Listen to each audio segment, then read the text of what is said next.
Assalamualaikum warahmatullahi wabarakatuh.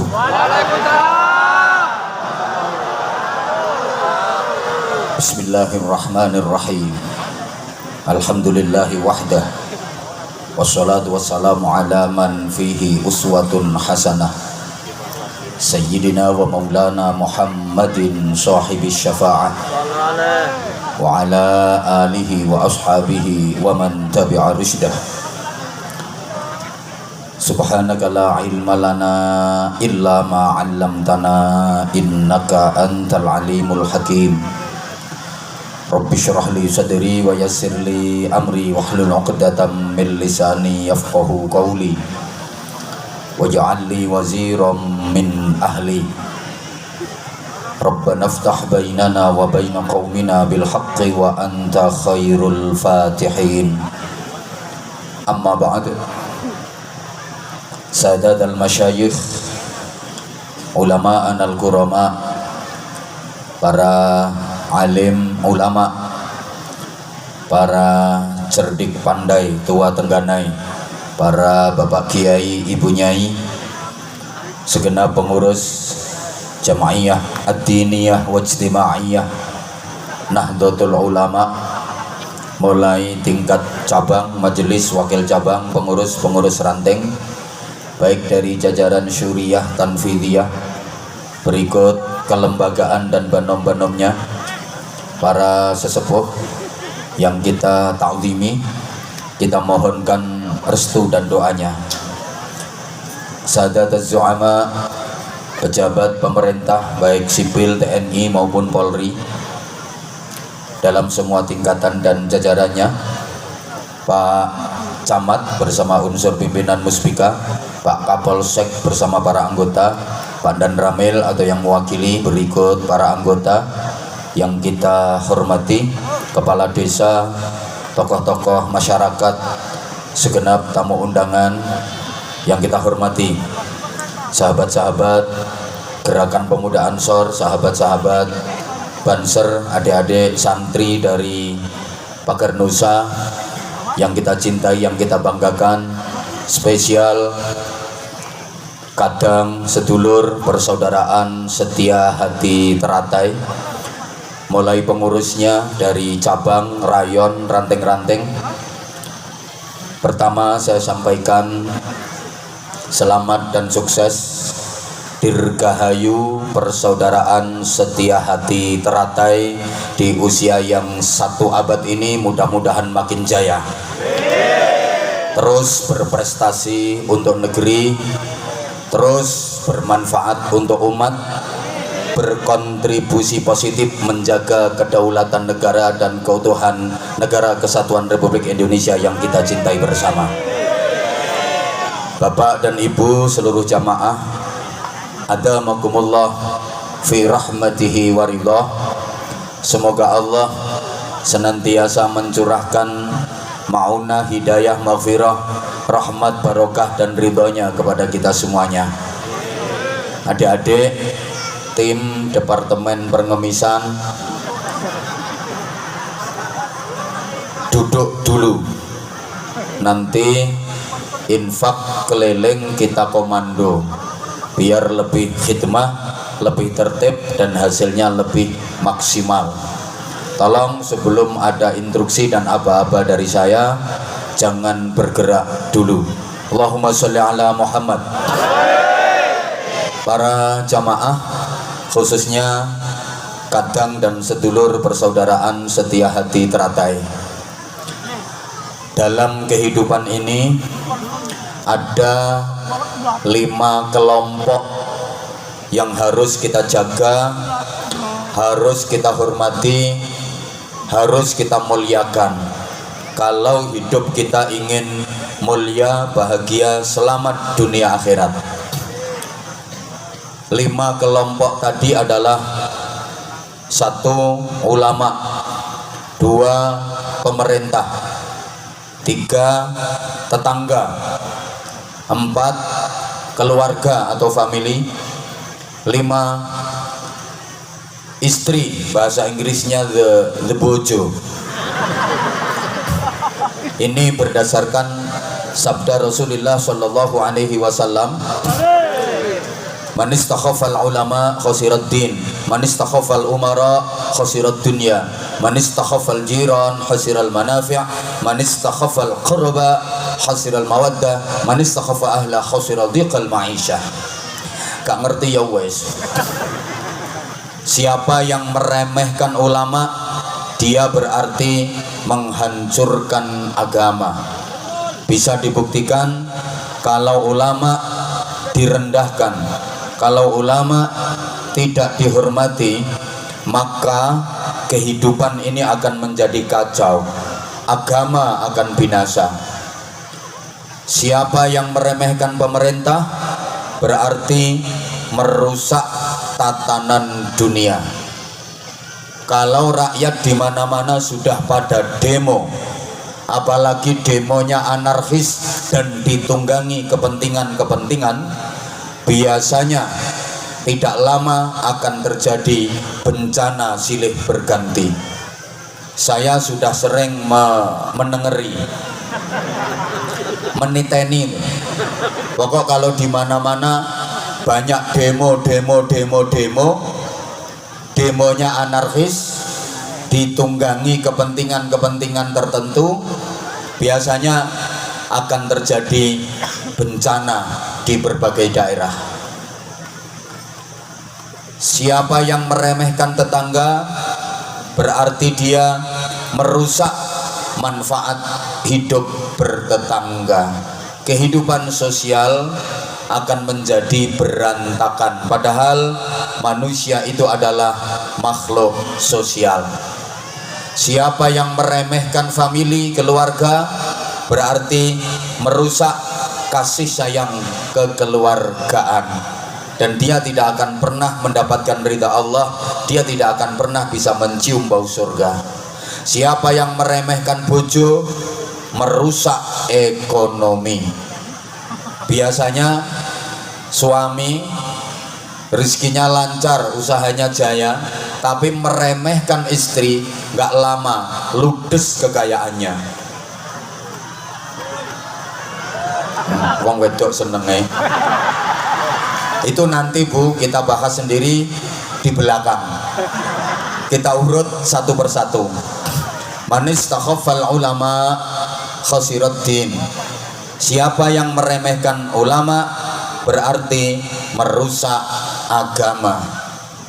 Memuliakan ulama sama dengan memuliakan Nabi, memuliakan Allah.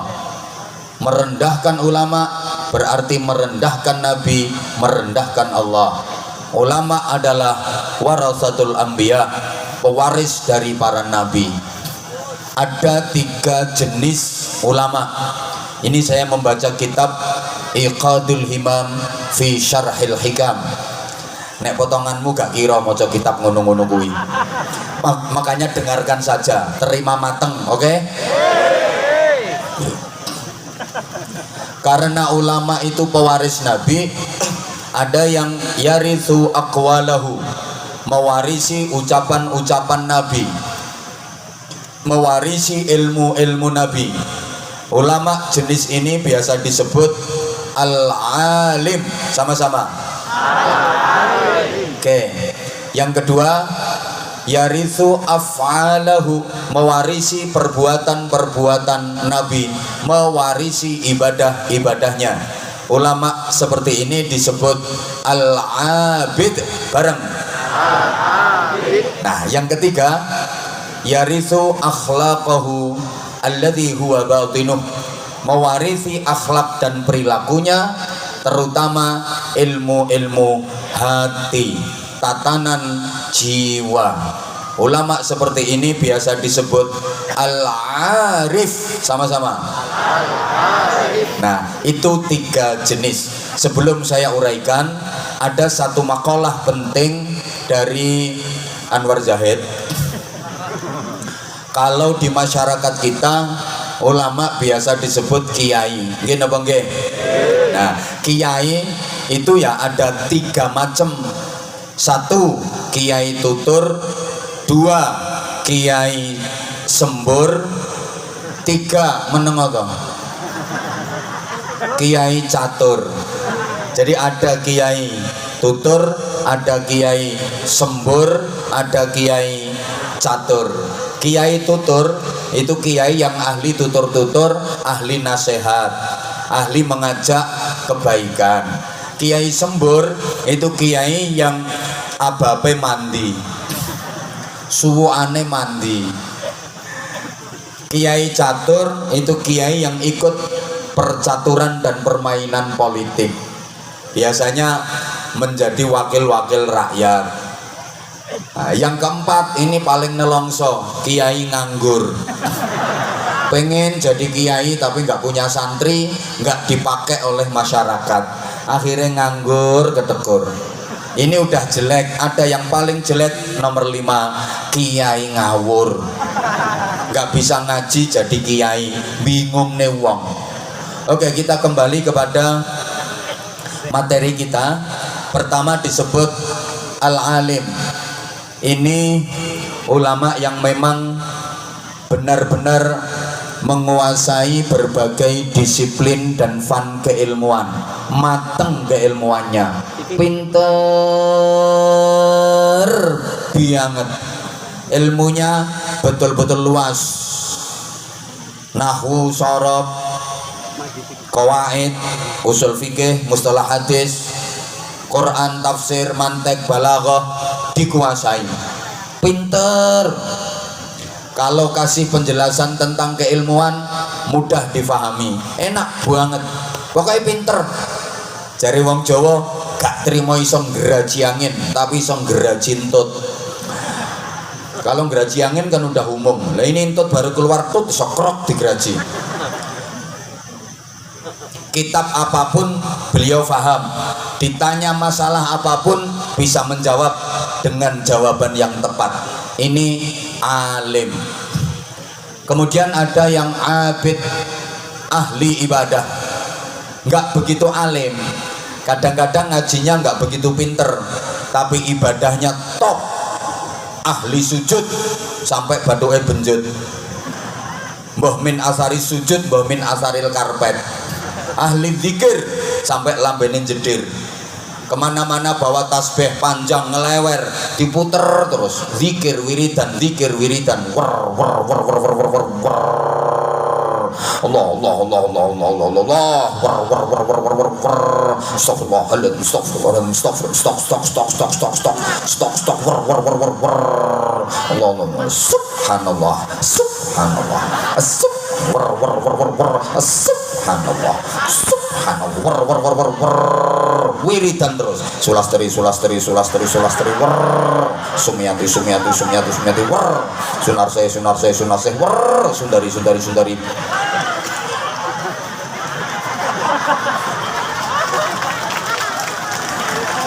Kadang-kadang ngajinya nggak begitu pas, tapi dia ahli ibadah. Ini abid. Kadang suruh mulang ngaji itu nggak pas. Bawa kitab kuning, kitabnya udah lawas, tulisannya belobor.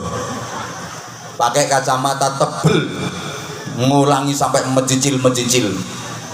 Ngajar santri-santrinya. Al-jamalu utawi untu, onto dibaca untu. Nah, santrinya ada yang punya makna, kiainya diingetin, onto Mbah Yai. Lah iya maksudku onto sing duwe untu. Itu bahasa Arabnya jamal. Nek orang duwe untu bahasa Arabnya nakoh. Iki mek alasane kiai wae, padahal kamusnya juga nggak ada. Wal jaradu lan lawang. Santrine ana sing duwe makna, walang Yai. Lah iya, walang sing mlebu teko lawang. Kiai kan mau kalah. Wal hayyatu lan alu. Ula diwaca alu. Jare santrine, ula maknane Mbah Yai. Lah iya, maksude ula sing gedene sak alu. Ada kelompok arif.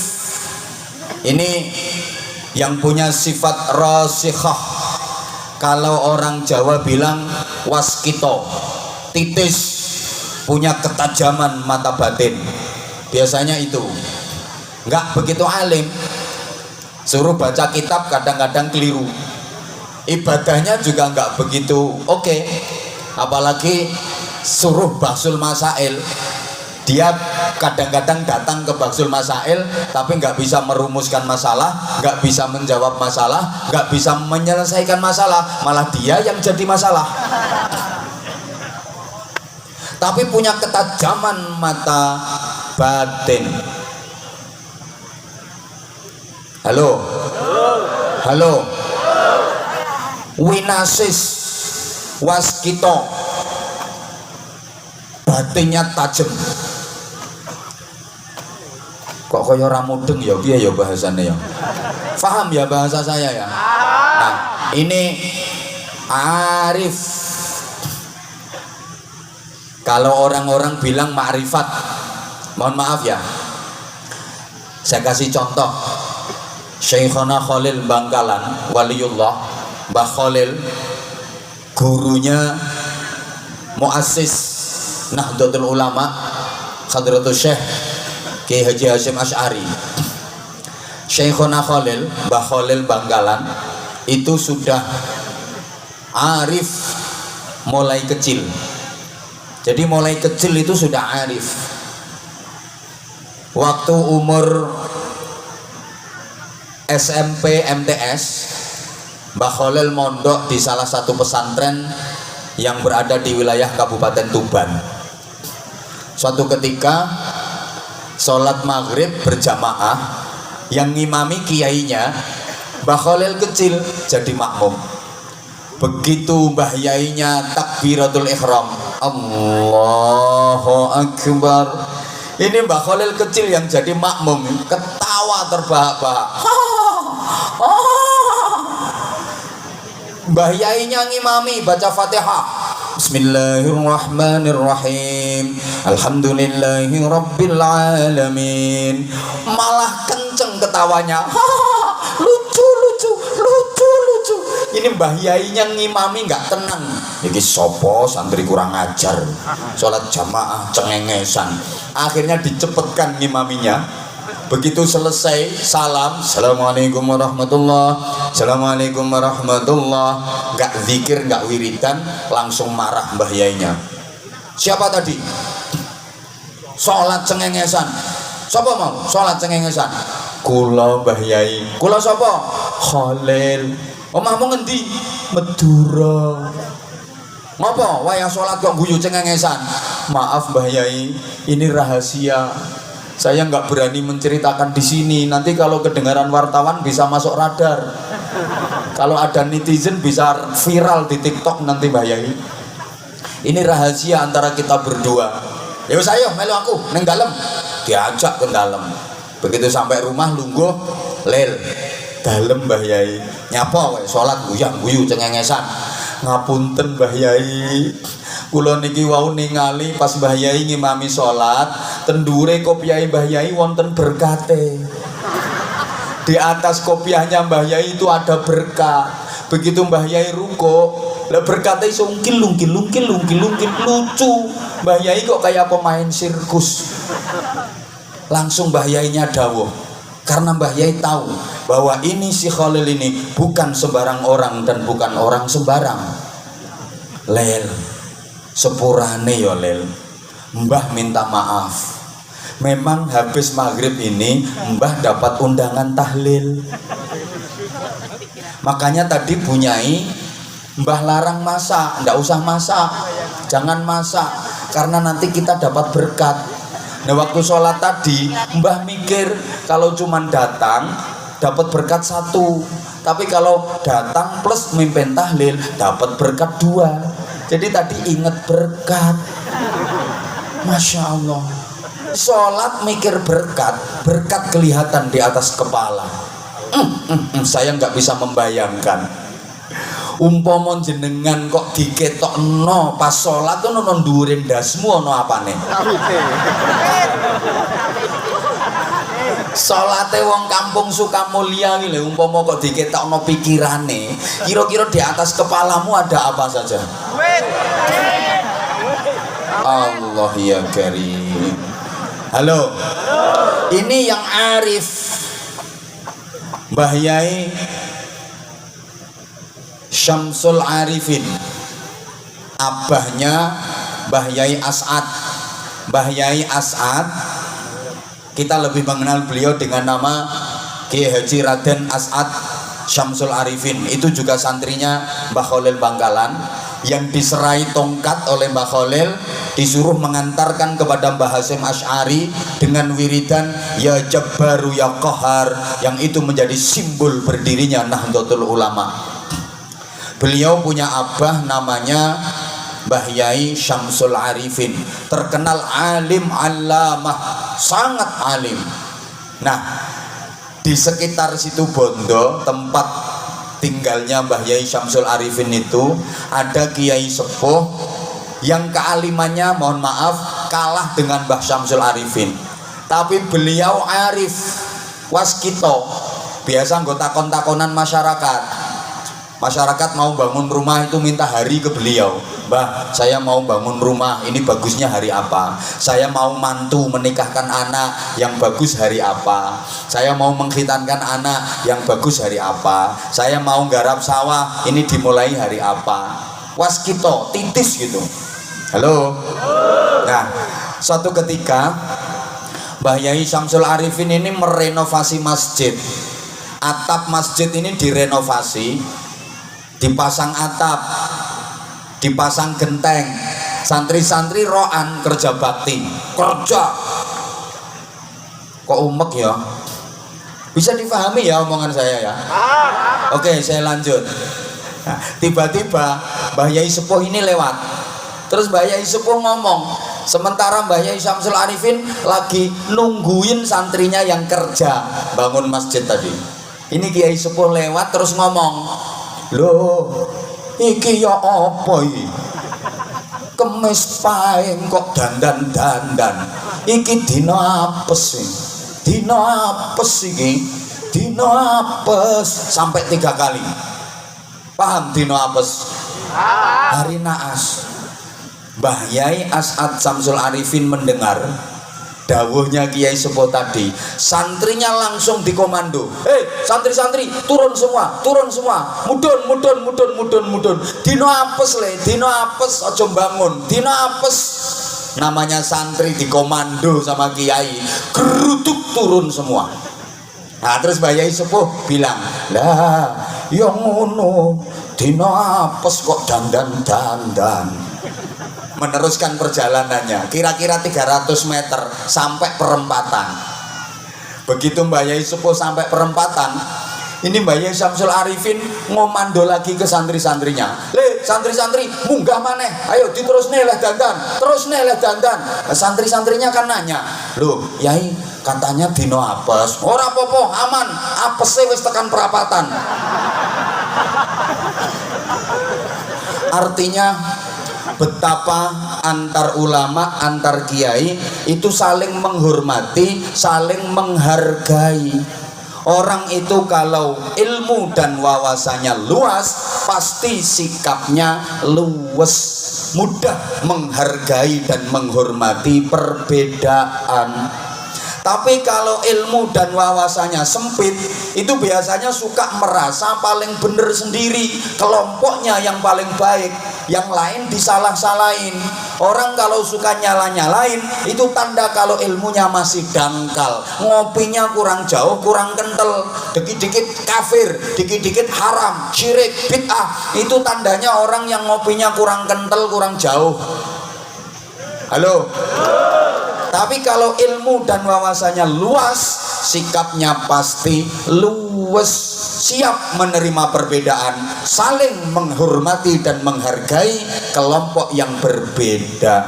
Maka jujur, saya salut dalam safari dakwah saya ke wilayah Rokan Hulu, ke wilayah Siak, subhanallah, antar perguruan benar-benar terjalin persaudaraan yang sangat kuat dan kental sekali.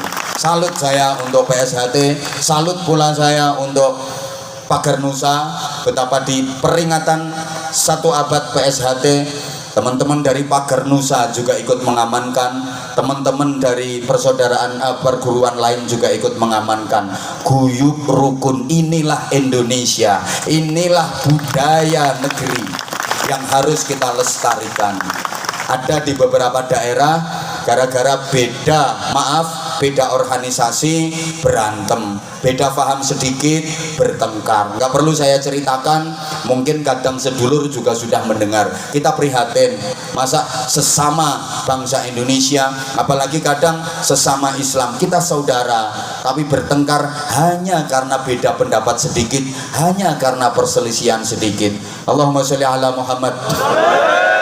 Apalagi kalau warga PSHT kok bertengkar, itu nggak layak jadi warga PSHT. Ingat tujuan utama didirikannya PSHT, namanya saja persaudaraan. Halo, gue paham bohora pokoknya tak sampai neh. Allahumma sholli ala Muhammad. Maka jemaah sekalian, kalau dari segi alim dan abid, ulama-ulama Indonesia mungkin ya, mohon maaf tanpa mengurangi rasa takzim, levelnya masih kalah dibanding ulama-ulama sana. Sana itu luar. Kalau ada kiai ngajar santri-santrinya, itu hanya membacakan, karena yang diajarkan itu kitab karya ulama-ulama sana, bukan karya kiainya sendiri. Kiai ini mengmacak ketok, betul? Kiai mulang santri itu yang diajarkan bukan kitab karangannya sendiri, tapi karangannya ulama sana. Santri-santri tahu kalau ngaji Jurumiyah itu karya siapa? Karya Syekh Ahmad Zaini Dahlan yang dikenal dengan Syekh Maghribi. Orang mana? Maroko. Coba belajar nahwu Imriti, itu karya Syarifuddin Yahya Al-Imriti, orang Mesir. Naik lagi ke Alfiyah, itu karangan siapa? Muhammad Jamaluddin bin Abdullah bin Malik Al-Jayyani Al-Andalusi, orang Spanyol. Dudu wong Sia. Halo saudara, kalau ngaji Fathul Qorib itu karya Syekh Ahmad bin Husain bin Ahmad Al-Asfihani. Orang mana? Orang Iran. Dudu wong Nganjuk.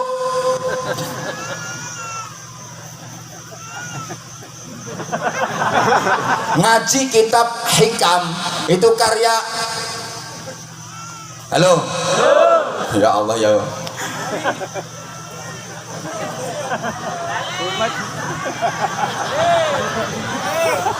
Iku dudu karyane wong Bojonegoro. Sama lek ngaji kitab Ihya karangane Imam Ghazali, wong Persia. Dudu wong Lamongan.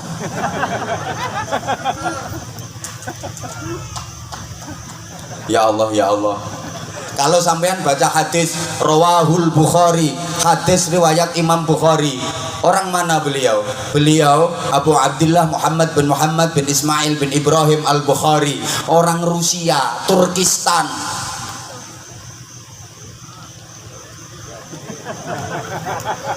Nah, orang Indonesia juga ada yang punya karya kitab fenomenal, kayak Syekh Nawawi Al-Bantani Al-Jawi, Mbah Nawawi Banten, itu yang ngarang kitab Sulamut Taufik, ngarang kitab Tafsir Munir. Tapi beliau tinggalnya juga di sana, tinggalnya di Arab, tinggalnya di Mekah, sampai wafat dimakamkan di sana. Syekh Mahfud At-Tarmasi, Mbah Mahfud Termas Pacitan, ngarang kitab Mauhibatul Fadl. Terus Syekh Ihsan Jampes Kediri, ngarang kitab Sirajut Thalibin, sarahnya Minhajul Abidin. Ya sedikit banget dibanding dengan yang ulama sana. Mazhab 4 itu nggak ada yang orang Indonesia. Imam Hanafi halo, iki melongoing ngrungokno apa ora to wong-wong ijan iki? Oh ya wes, rungokno sik ya. Aku kok kudu guyu nyawang sampean. Karepku ki tak kasih wawasan dulu, nyantai mumpung sik fokus, mumpung sik konsentrasi. Ngono lho karepku. Imam Maliki Medina, ya Imam Hanafi Palestina. Imam Maliki Madinah. Imam Syafi'i sapa ngomong Bojonegoro? Imam Syafi'i Bojonegoro bakul soto.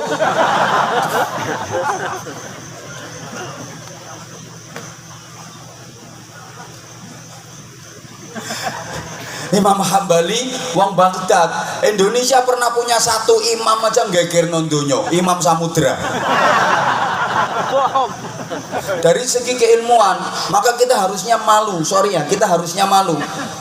Negara dengan jumlah penduduk paling besar di dunia ini adalah Indonesia. Islamnya paling besar, harusnya yang paling bisa mengamalkan Islam itu ya Indonesia. Dan Quran menyebut kuntum khaira ummatin, kalian adalah umat terbaik. Siapa? Umat Islam. Di dunia ini di mana yang Islamnya paling besar? Indonesia harus jadi yang terbaik. Gak usah tepuk tangan kok, ini harusnya kok. Kenyataannya kita terbaik dari segi apa? Coba, sepak bola nggak masuk Piala Dunia.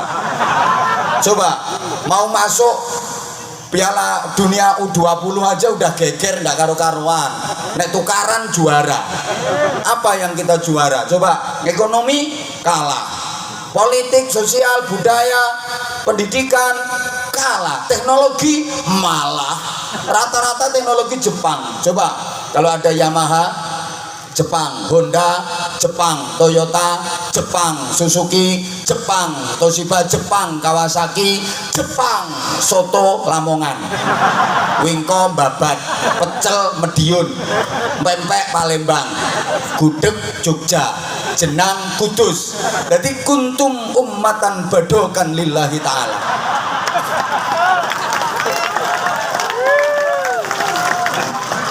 Sementara konsolidasi budaya, harusnya kalau kita masyarakatnya mayoritas Islam, cagar budaya yang ada itu yang rame dikunjungi wisatawan, banyak turisnya, ya milik umat Islam dong harusnya.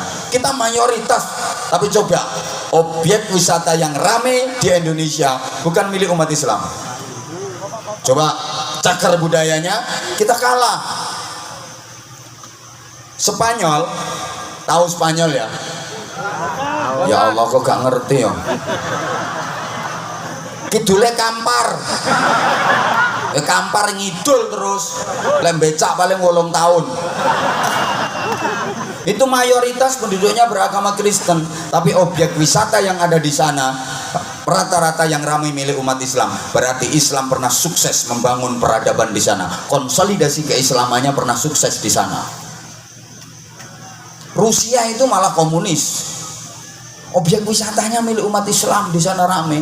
India itu saya yang heran, mayoritas Hindu, tapi objek wisata dan cagar budaya Islam luar biasa di sana.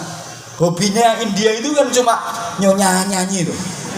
India kan hobinya cuma nyanyi, pacaran nyanyi, belonjo nyanyi, mangan nyanyi, turu ngeseng jotosan sampai nyanyi wong India. Loh iya toh. Saya yang paling hafal itu lagu Kucek-Kucek Kotange. Tumpai wae lumai wae bojone dhewe kucek-kucek kotange. Saya yang paling hafal itu. Liane nggak hafal loh. Tujuh kata ya jana sana, biar hotahi diwana sana. Wes. Tapi objek wisata di sana keren-keren ya milik umat Islam. Kita yang rame malah maaf cagar budaya yang bukan milik umat Islam. Saya waktu tahun berapa ya pas ada agenda ngaji di Hong Kong. Sebelum pandemi itu saya 2 bulan sekali ke Hong Kong. Kadang 2 bulan 2 kali. Siapa sing takon wah apa mrono? Ngarit. nganyelke wong nyapa nang Hongkong yo ngaji kok nyapa. Itu saya pernah ditanya sama orang sana, where are you from mister?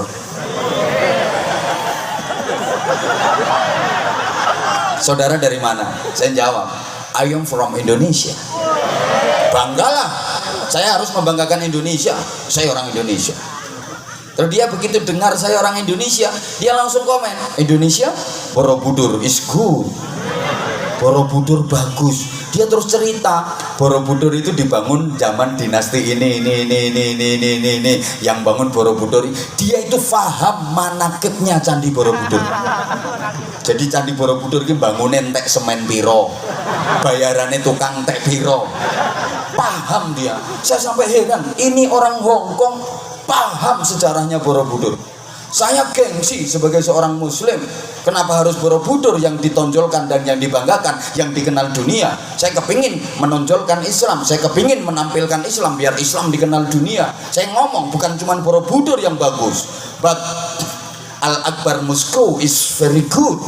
Aku ngomong ada yang lebih bagus, Masjid Al-Akbar bagus, keren. Dia penasaran, where Al-Akbar Mosque? Di mana Masjid Al-Akbar? Tak jawab, in Surabaya. Begitu dia dengar Surabaya, langsung komen, Surabaya, Doli is good.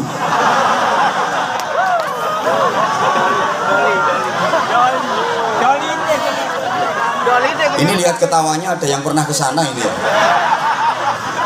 Sekarang udah tutup, tapi namanya masih dikenang dunia.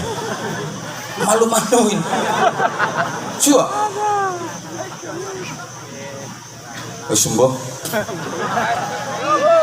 Ini dari iya.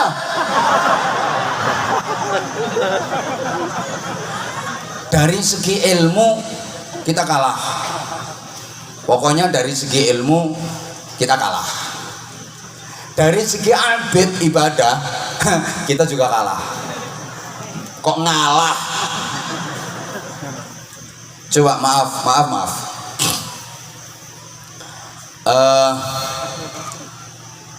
Imam mujtahid, imam-imam madhab itu sholat sunnahnya tiap hari nggak pernah kurang dari 200 rakaat. Ayo sekarang yang di belakang saya yang merasa kiai, siapa yang tiap hari sholat sunnahnya minimal 200 rakaat berdiri? Aku lungguh, aku orang. Ayo kiai-kiai yang di belakang saya, kalau ada yang setiap hari sholat sunnahnya minimal 200 rakaat, tolong berdiri, langsung tak kasih hadiah.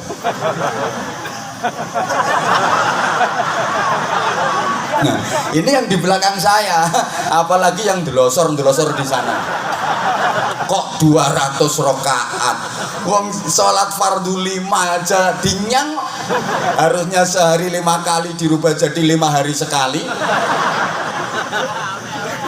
Sekalinya sholat diropel-ropel, usolli fardhu subhi wal duhri wal asri wal maghribi wal isya'i, oplosan lillahi ta'ala. Sholatnya dioplos. Jadi nanti takbiratul ihram langsung sekali 5. Allahu akbar bar. Rukuknya yang tul jendit.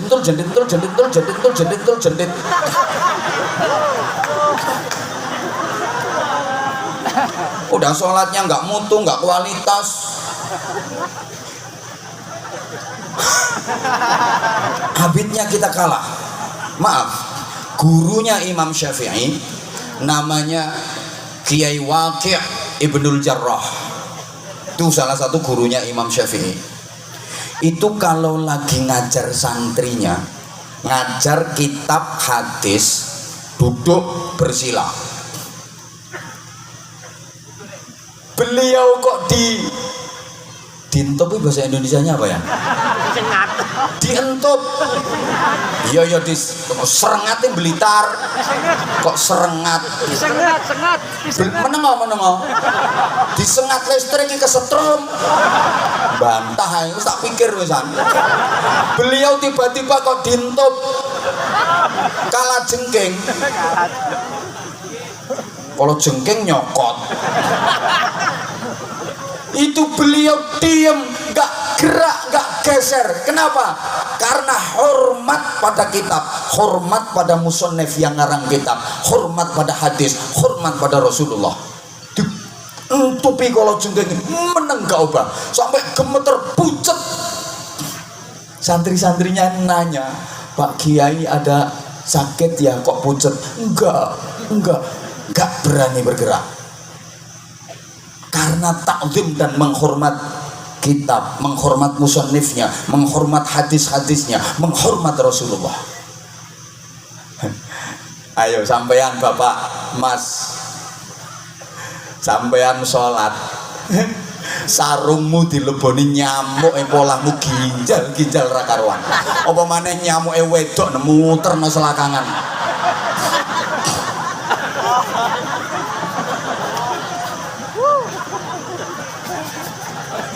Ya mbok piye titenane nyamuk lanang wedok.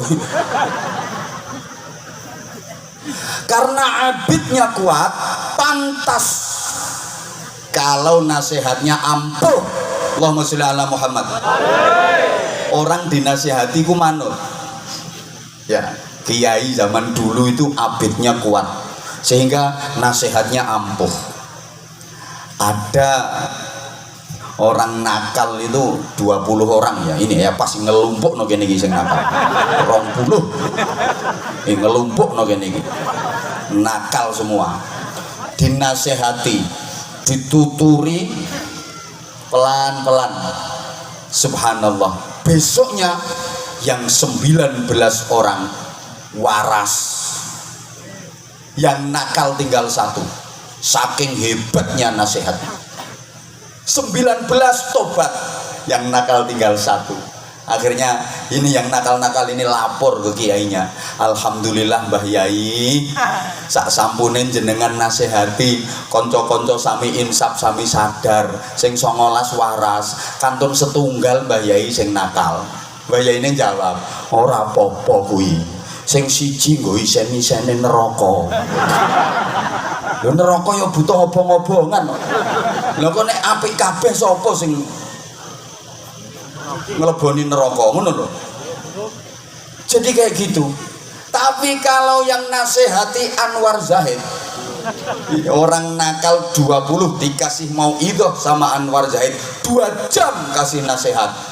Besok yang nakal jadi 21. Ketambahan yang ngasih nasihat. Kok guyumu kok kaya setuju nih model. Lo kiai dulu itu kalau ceramah nggak enak Pak, sama ustadz-ustadz yang sekarang kalah. Ustadz sekarang itu pinter-pinter, pandai berorasi, pandai berargumentasi. Lo kiai dulu ceramahnya nggak enak dan nggak lama. Naik panggung kayak gini, pidato, assalamualaikum warahmatullahi wabarakatuh.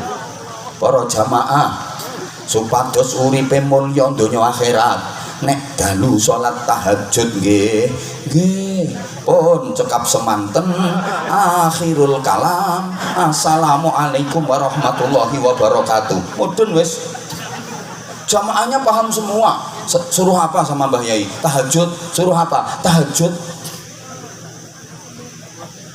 Besok ceramah lagi, assalamualaikum warahmatullahi wabarakatuh. Bapak Ibu para jamaah, supados uripe barokah, lek injing salat duha nggih pun cekap semanten akhirul kalam. Mau selesai itu ada yang usul, ngapunten Mbah Yai, tahajudnya dereng saged dilampahi, ampun ditambahi duha riyen. Oh ngono, ya wis duhane ora sida. Assalamualaikum mudun. Lah nek sampeyan dikasih ceramah 2 jam lho, sing mbok eling-eling apa coba? Gak mancep. Saya jadi ingat ya. Saya pernah ngaji ke daerah, pokoknya Jawa bagian selatan, saya lupa tepatnya. Begitu acara udah dimulai, sambutan kayak tadi, sambutannya banyak banget. Ketua RT kok nggak sambutan ya tadi ya? Aku ngenteni nunggu transit nih, sambutan nopo meneh.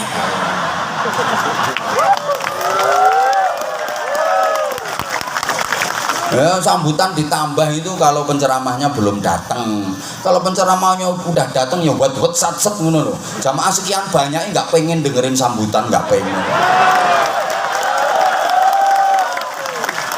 Kalau sambutan pejabat yang jabatannya paling tinggi siapa? Itu yang sambutan. Satu ngono ae, enggak usah kabeh sambutan.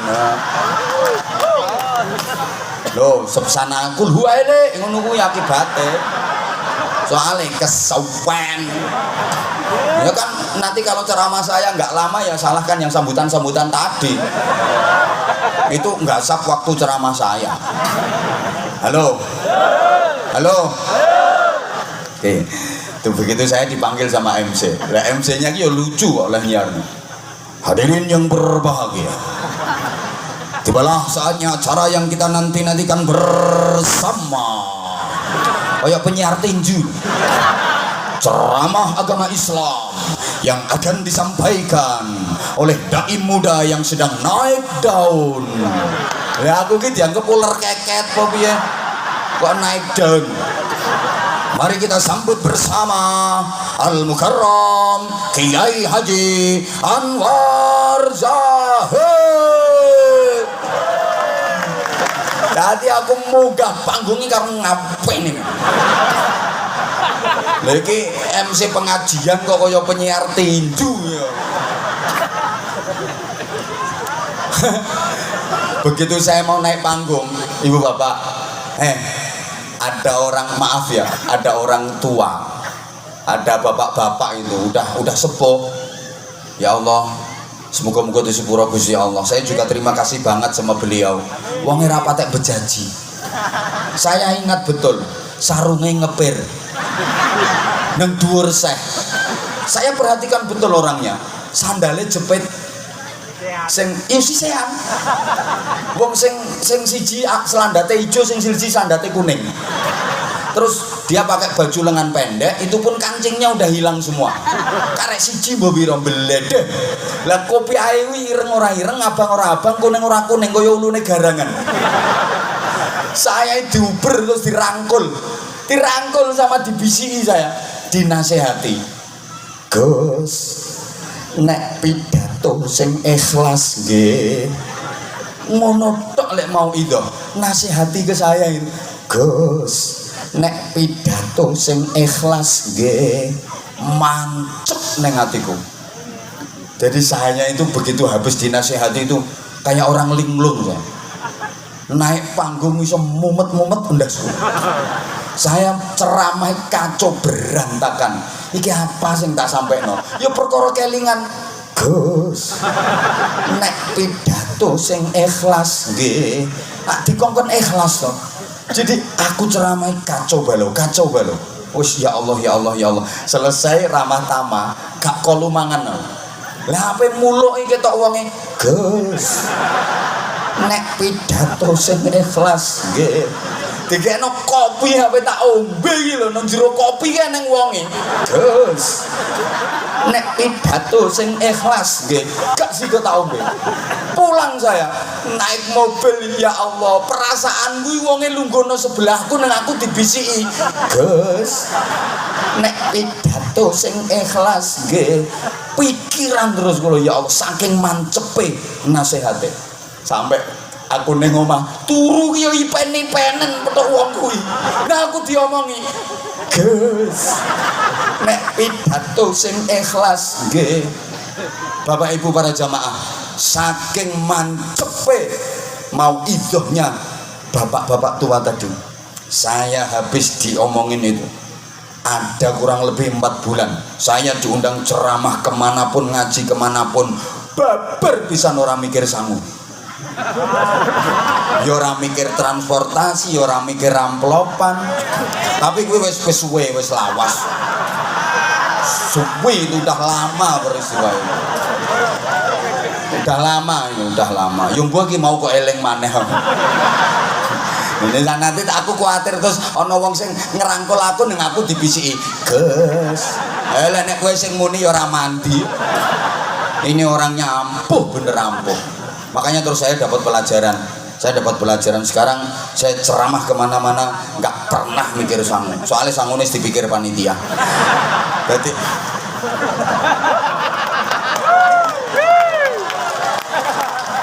ngapain melu-melu mikir, pecah dasku.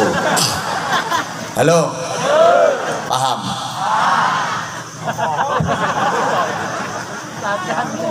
Ini karena apa? Abidnya kuat sehingga ilmunya menancap, menggunjam di dalam hati yang paling dalam, kemudian terekspresi keluar menjadi amal kebaikan. Ini paham tak gak? Tidak ngomong ini, paham gak? Nah, lah nek sampean ilmune gak mancep ning ati. Sorry, Bapak Ibu, kadang ilmune cuma dicentel ning otak. Wong ngene iki tak kayak ngaji ngene iki ya mikir blonjo. Mikir sesuk masak apa? Mikir sawite trek. Regane murah. Hui. Apalagi yang muda, sekarang ilmu itu sama sekali nggak masuk di hati, di pikiran aja enggak. Keluar kuping masuk kuping kanan, keluar kuping kanan. Kalau masuk kuping kanan keluar kuping kiri mending, masih lewat itu. Iki mendal. Ini masuk kuping kanan del balik. Anak muda sekarang itu ilmunya nggak ditaruh di otak, nggak ditaruh di hati, tapi dicentel nih nang HP.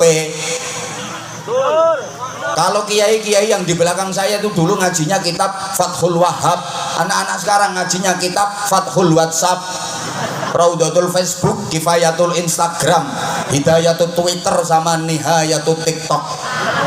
Guru besarnya Syekh Google radhiyallahu anhu.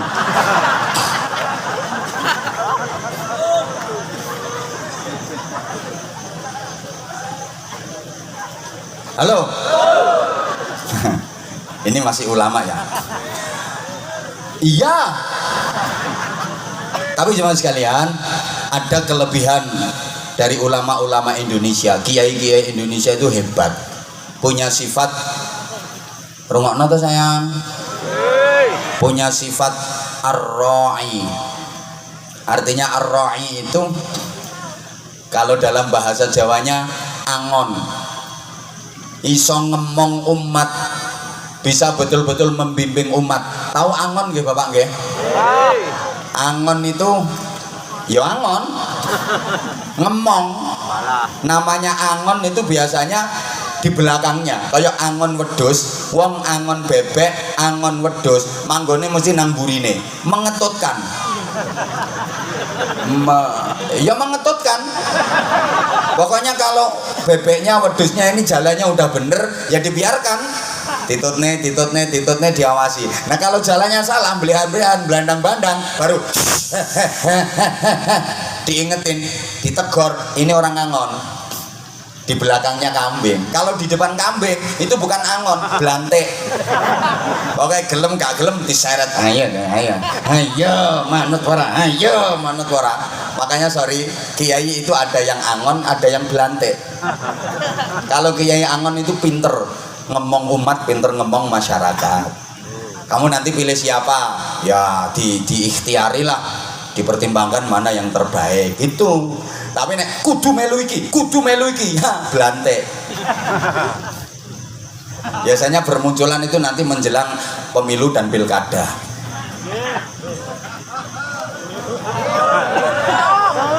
Allahumma sholli ala Muhammad. Halo.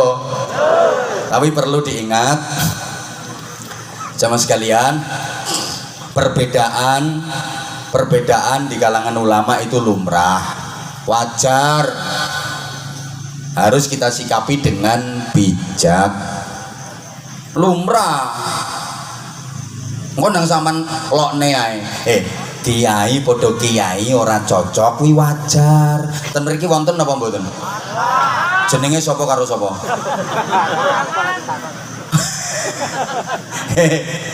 Halo. Wajar itu.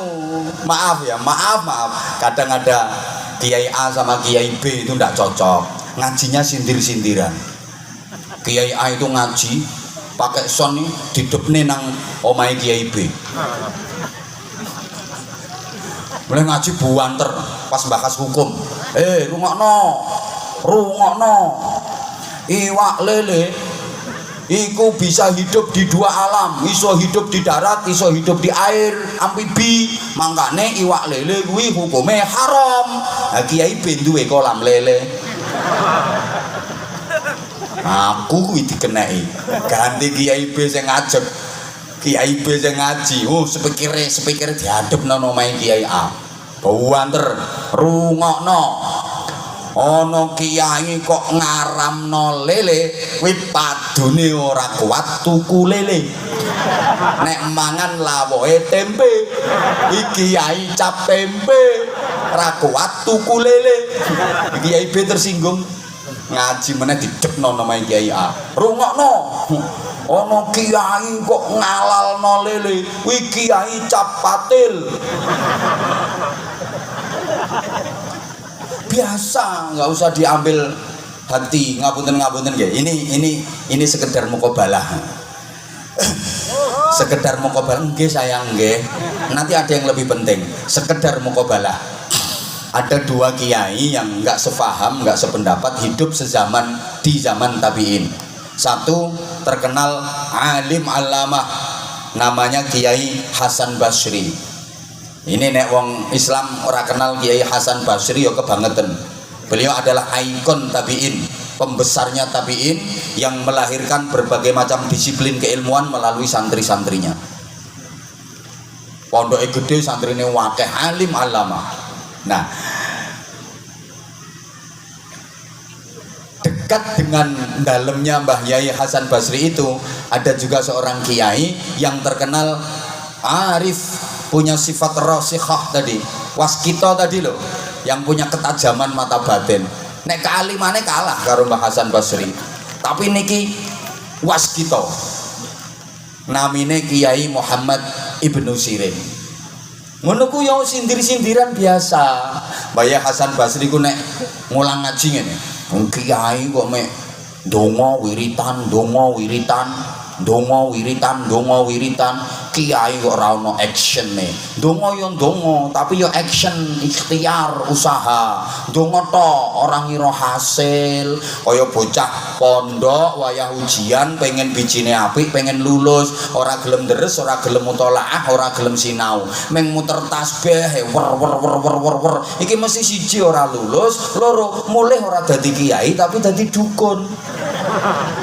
Lan donga tok, ora ono actione kok. Ana bapak-bapak pengen duwe anak, bojone angger bengi di-Fatihai ora diapa-apakno. Sing wedok lumah-lumahane dibuka wetenge sret Al-Fatihah. Sebul. Sesuk ya ngono, sing wedok wis matang-matange dibuka wetenge sret Al-Fatihah. Ya ora kira meteng, Fatihah ya Fatihah, tapi ya karo dikonokno. Mbah Yai Muhammad Ibnu Sirin iki nek ngaji yang ngono, nyindir Mbah Yai Hasan Basri. Wong kiai kok ngandalno ngilmu. Rumangsane iso sampai nyang Gusti Allah nganggo ilmu. Gusti Allah kok dingelmoni, Allah iki sumbere ilmu. Lho ngono ku biasa.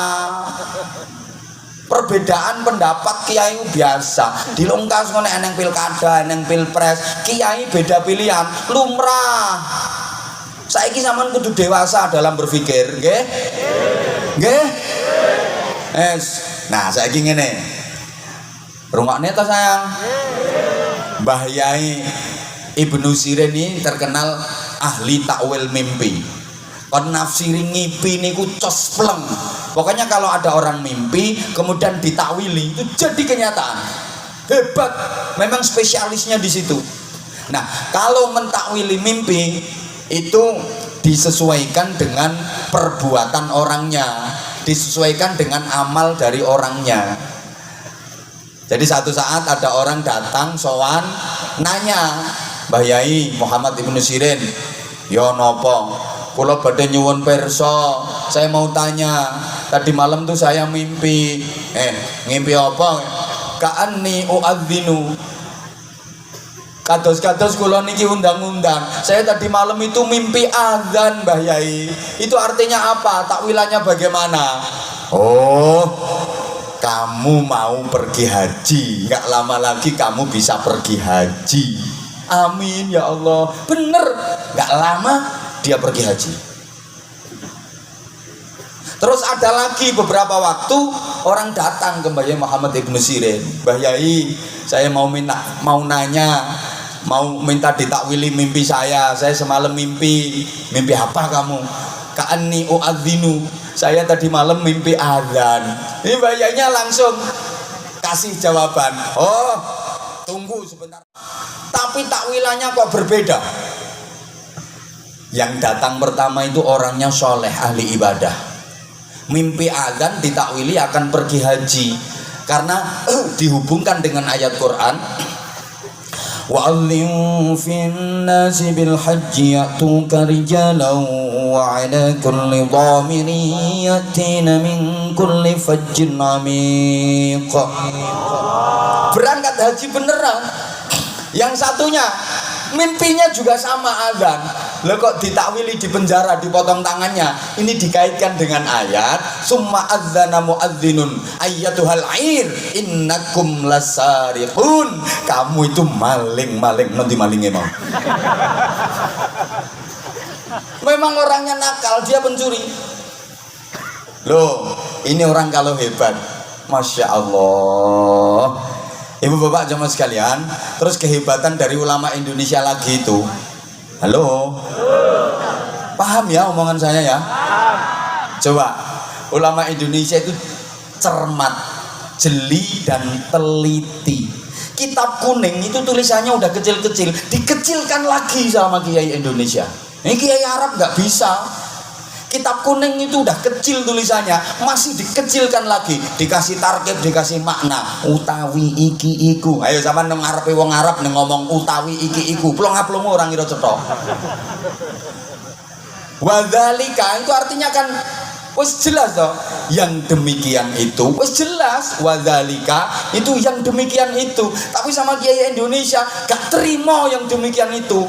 Wadzalika utawi mengkono kaya mau ambek mecicil golek rujukane nondi. Lho, zalika aku jare isim isyarah. Lho, ngapunten. Dalnya dal apa? Lamnya lam apa? Kafnya kaf apa? Dalika itu yang jadi isyarah itu yang dalnya, yang lamnya atau kafnya atau dalikanya. Misalnya dikasih huruf tambah dalika boleh apa enggak? Itu saya dibahas kiai Indonesia. Alhamdulillah, ini orang Arab juga ngerti alhamdulillah. Tapi kalau kiai Indonesia gak terima alhamdulillah, saya dikecilkan lagi. Alhamdulillah utawi sekabehane puji. Lho kok sekabehane? Mergo ono al sing lil istighraqil jinsi, ngentekno jenis. Lah hamdu pujian itu ada 4. Dijlentrehne wong Arab ra ngira iso. Lho hebat lho kiai Indonesia ini. Embo. Kowe mbok paham orang ini aku ngomong. Sampeyan ki dudu wong Arab toh. Mambu Arab ya ora, Arab mambu ya ora. Tapi nyatane ana wong donga bahasa Arab zaman ya ora heran.